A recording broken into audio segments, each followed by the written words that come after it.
A new law changed how DUI charges work in Pennsylvania, and Channel 11's Andrew Havranek learned why the changes are getting a mixed reception from legal professionals.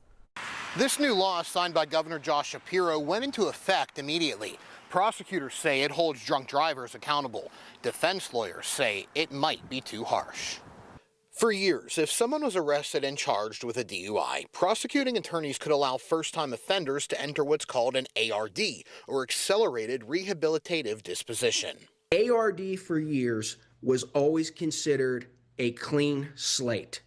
It gave people the opportunity to start anew. But a state Supreme Court ruling last April changed that. Now, the Supreme Court is the law of the land, and they decided an ARD is not a conviction. That meant district attorneys and judges could no longer look at someone who is charged with a DUI a second time as a repeat offender if they successfully completed a diversion program after their first DUI. We're okay with sort of the clean slate and people getting a fresh start, but when you have somebody that is now on their second, third, fourth DUI, that fourth DUI shouldn't be counted as a third. So DAs worked with lawmakers to change the law. This is how people get killed, and you know, so they wanted to put a stop to that and try to have some accountability. Here's how it works. For example, you were charged with your first DUI last year and successfully went through a diversion program.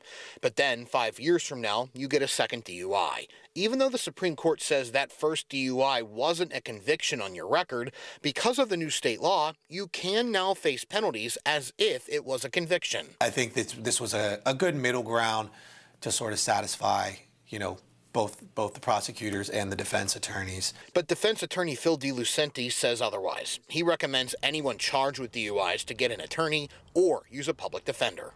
And I really do wonder, and I speculate, will this be challenged in the future as cruel and unusual punishment? Reporting in Beaver, Andrew Havranek, Channel 11 News.